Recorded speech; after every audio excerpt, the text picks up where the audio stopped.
We're joined today by legendary director Stephen Stock and up-and-coming actor Charlie Suter to talk about their new film, Watch Your Back.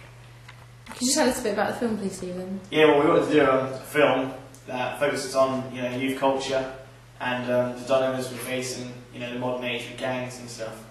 And so we used Sean. Sean was a character in the gang, and he leaves the gang, and the whole film really is about the dilemmas he faces and how they don't like it too much. They're jealous of his new life, but the whole film focuses on that really. Anything else you want to say there, Charlie? Basically my survival, really. How was it playing the role, Sean? Did you have to well, prepare as for soon as it? I got the script, it was just sort of the role for me, really. I felt like I played it well as well. It's always wanted a sort of urban backstreet character to play instead of the comedy roles that I'm used to, so it was a good change, yeah. Some critics have been comparing your film to adulthood, and what could you say about this?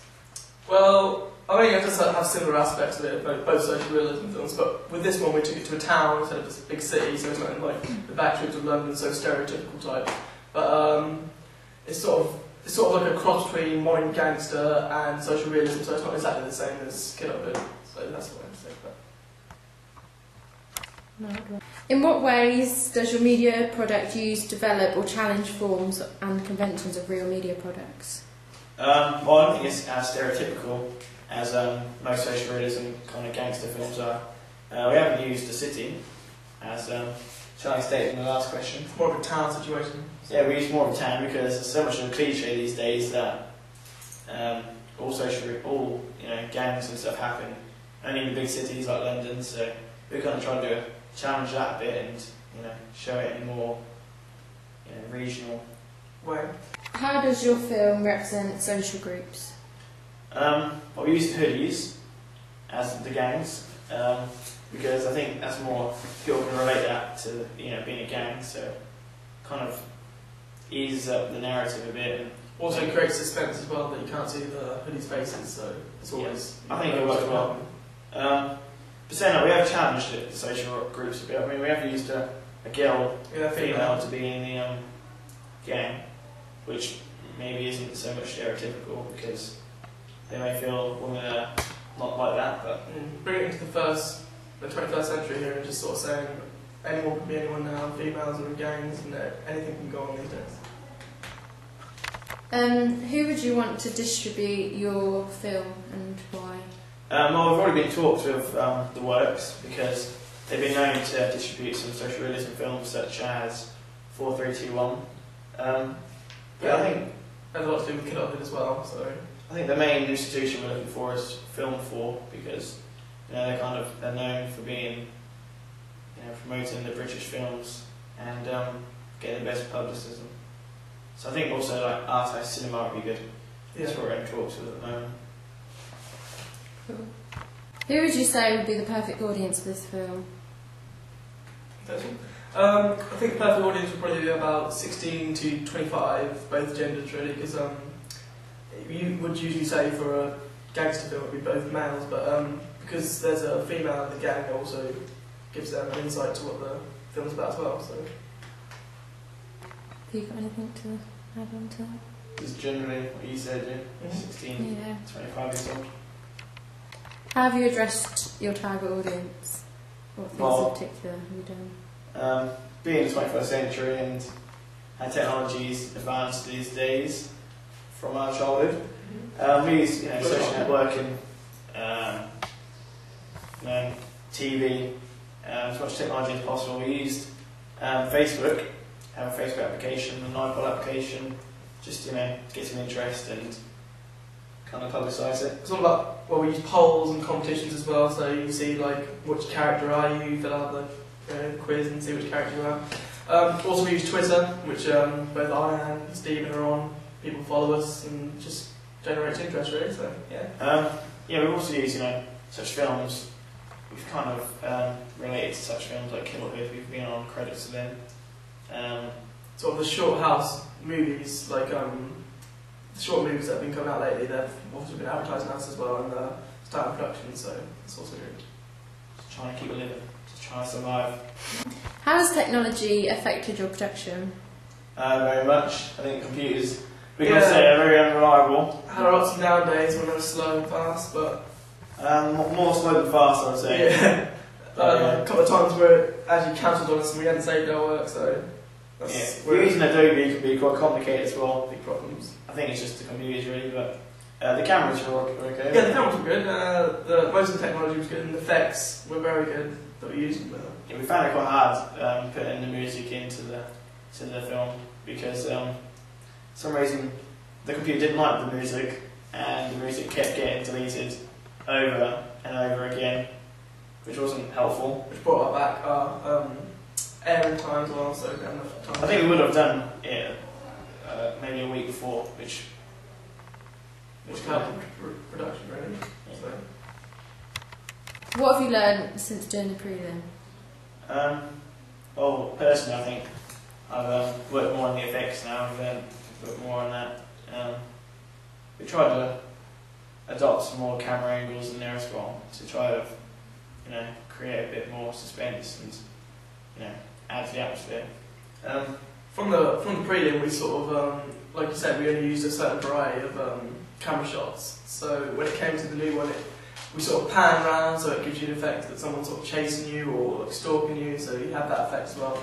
Also, the music we had none on the prelim either. So when it came to the movie, that had a bit of aspect of sort of helping us with suspense and all that. So I think with the prelim also being in school time, we found it harder to adopt a real add social to the realism. atmosphere. So I think the social realism film works best. As we do at night time, outside. we try to keep it low key lighting and realistic. What helps? Why did you choose Charlie for the role of Sean? It was my choice. Okay. Just Cheapest actor, I think, was. in the classroom, just looked around really and just saw Charlie sitting there as he does. We did first decide to cast Barish, but we felt that. Barish was still, unfortunately, couldn't be here in this room. Do you want me to like a life from fashion? Basically, we just asked Barish, what do you do when you wake up from the film? Barish answered this. This is why we didn't choose Barish. We thought if you just wake up and do that, it could put off the viewers. So we decided not to do that. Charlie, what was it like working with Stephen? Well, I've looked at his work before and thought that it was good work. And when I first got the script through, I thought this is what I want to do at the moment. There's no more of this comedy, sort of people laughing at me all the time. I just want a serious adult role that I can play that gets me out of this sort of, Cliche. Were there any dramas on set while filming? Well, there was Jessie, wasn't there? She's There was one scene, the bedroom scene. the bedroom scene. The bedroom scene. Jessie is shy, to say the least, I think. And she Basically, I'll give it a rundown. Okay. We walked home one day in the classroom to my house to do the bedroom scene. Now, me having a single bed with an England cover on didn't really create the whole adult atmosphere, really. There was teddy bears lying around, there was underwear lying around, it was crazy. So we went to my brother's room, he's at university. So we were there about 15 minutes, bringing in stuff like lamps, bedside tables, box, a cupboard. the cupboard. It took about 15 minutes doing that. Did we back in at one point, but I carried on for the team. Jessie had to take off her shirt. Which she did not do. She didn't do. She pulled down. She didn't Actually, take off the team at all. Actually, I don't think. And so I was actually in my box under there. There was about 10 cuts where Jessie's shirt was shown. But the thing is, we thought my mum and dad would come home at one point. Which was a big inconvenience. Yeah, because that would have been awkward with the camera pointing at two people in a bed together. And Stephen's dad has had times like this before, and he's been sent to prison. He's been sent to prison for this. So this was a bit of an inconvenience for us. Could you tell us a bit about your personal lives, who you're dating, or if you're dating anyone? Yes, Jesse McCluskey, my co-star, we've sort of been seeing each other for the last, since the movie sort of finished really. The bed scene brought us together since there were so many shots, we just sort of bonded within the bed scene. So then, we've also been going out for about 3 weeks now, so yeah. What parts of the film did you enjoy filming? Personally, I enjoyed the CCTV footage. I mean, I had to climb a high fence, and I'm not really good at heights, Got a bit of vertigo, haven't I? A little bit, yeah. We had to give him a bit of a foot up to actually reach foot up. Really. Yeah, that's my favourite bit, really. And like the effects for that were amazing as well. We had the Top notch. effects for that were black and white sort of panning down, so we have a whole camera looking effect there as well. My personally favourite effect was when I walk past the camera and go out of the cage. It's sort of like get the whole back situation like that, and it's just shows you panning, tracking, walking off. It's just a good way to capture the whole mood and situation there. So yeah. Why should people come to see your film? Basically, we brought youth culture and gangs and violence to down market.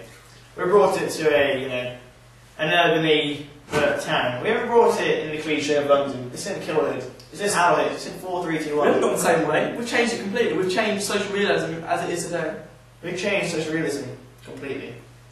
If anyone ever... If you see This Is England, you probably think that's a girly playground. If you see Football Factory, you think, nah, poor editing. This is nothing. You see Watch Your Back, you think, yeah, I get it now. I understand it. Brings it all together. I understand We've got the social flour, realism we've got the is water. we're kneading it up. And I'm not making a cake, I'm making bread. I'm putting yeast in it. Alright? So Stephen and Charlie, who was the Joker on set? Well, I think Stephen was the Joker on set, really, because he had the ability to make us all laugh, cut us all together as a group, and his ability to change colour as well. We call him the live comedian. Easy, fam, as it were, in tit. Yeah, as I said, he was the Joker on set, and he gave us the chance to all be ourselves. So yeah. Would you agree with what Charlie just said? We haven't changed colour. That's that's not something big, I don't think. But I got two selves for myself. I got the white self, got the black self. Either way, we're all one family. It doesn't it's matter one what world. it doesn't. And that's what we're trying to stabilise in this film. MJ. That we're one culture. One thing. Watch Your back.